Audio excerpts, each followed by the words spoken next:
사랑하는 여러분, 안녕하세요. 저는 신도림에 위치한 나눔교회 안경민 목사입니다. 오늘 2021년 5월 24일 월요일 큐티 본문은 출애굽기 21장 12절에서 27절입니다. 오늘 본문은 우리에게 무엇을 말씀합니까? 하나님께서 시내산에서 이스라엘 백성들에게 율법을 허락해 주셨죠. 율법은 이스라엘 백성들을 얽매기 위한 법이 아닙니다. 율법은 이스라엘 백성들에게 자유와 생명을 보존해 주고 이스라엘 백성들을 회복시키는데 그 초점이 맞춰져 있는 것입니다. 이스라엘 백성들은 하나님이 주신 율법을 지키고 그 율법을 행함으로 이 땅에서 하나님의 정의와 공의를 실현하게 되어지는 것입니다. 본문은 살인에 대한 처벌 규정에 관해서 말씀합니다. 12절에 말씀합니다. 사람을 쳐 죽인 자는 반드시 죽일 것이나 내가 다른 사람을 죽이면 나도 그와 똑같이 죽게 되어진다는 것입니다.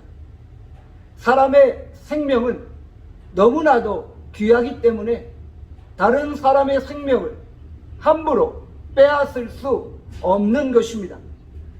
그러므로 사람을 쳐 죽인 자는 그와 똑같이 죽게 되어지는 것이죠. 고의로 사람을 죽인 자, 부모를 죽인 자, 부모를 저주한 자, 사람을 유기한 자는 반드시 사형에 처하게 되어지는 것입니다. 중요한 것은 살인에 대해서 고의적인 살인인지 아니면 우발적인 살인인지에 대해 판단하여서 살인죄를 적용해야 한다는 것이죠. 13절에 실수로 사람을 죽이게 되면 지정한 장소로 도망하여서 생명을 보존할 수 있다라고 말씀합니다. 하나님은 이 제도를 통해 실수로 사람을 해한 자를 보호하시려고 하신 것입니다. 생명을 해하는 것이 끊임없이 반복되어질 때 이 사회가 무질서해지게 되어지는 것이죠. 그래서 실수로 사람의 생명을 죽인 자를 보호하시려고 했던 것입니다. 이것이 바로 도피성 제도이죠. 도피성 제도는 생명의 소중함 그리고 율법에 대한 사랑의 정신을 보여주고 있는 것입니다. 자, 그렇다면 우리가 다른 사람에게 상해를 입혔을 때 어떻게 대처해야만 합니까?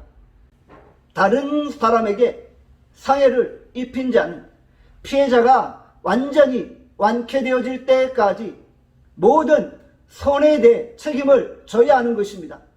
다른 사람을 다치게 한 자는 피해자가 회복될 때까지 완전히 보상을 해 주어야 하는 것입니다. 22절에서 25절에 보면 다른 사람들의 손해에 대해서 동해 복수법이 적용되어진다고 말씀합니다. 동해 복수법은 무엇입니까? 눈에는 눈, 이에는 이로 갚아주라는 것입니다. 보복을 하되 반드시 자신이 당한 만큼 그대로 보복하라는 것입니다. 이것은 다른 사람에게 손해를 입힌 자가 반드시 그에 대한 책임을 져야 하는 것입니다. 구약시대에는 눈에는 눈, 이에는 이라는 동해복수법이 적용되어졌습니다. 그러나 예수님은 우리에게 또 다른 차원 높은 율법을 가르쳐 주셨죠. 원수 갚는 것이 하나님께 있으니 하나님께서 갚으신다는 것이죠. 그래서 너희는 할 수 있거든 모든 사람과 평화하며 용서하며 화해하며 사랑하라고 말씀하고 있는 것입니다. 율법의 근본 정신은 용서하고 사랑하고 화해하는 것이라고 말씀하고 계신 것이죠. 이 세상은 너무나도 악합니다.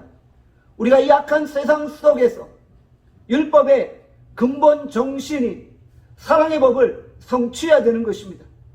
우리가 진정 모든 증오와 미움을 버려버리고 예수 그리스도의 사랑으로 충만케 되어질 수 있기를 바랍니다. 기도하겠습니다. 하나님 아버지, 우리가 진정 율법의 정신이 형제의 사랑, 형제와의 화해를 회복케 하여 주시옵소서. 오늘 하루 우리를 축복하시기를 원하옵고 예수 그리스도의 이름으로 기도하옵나이다. 아멘. 내일 뵙겠습니다.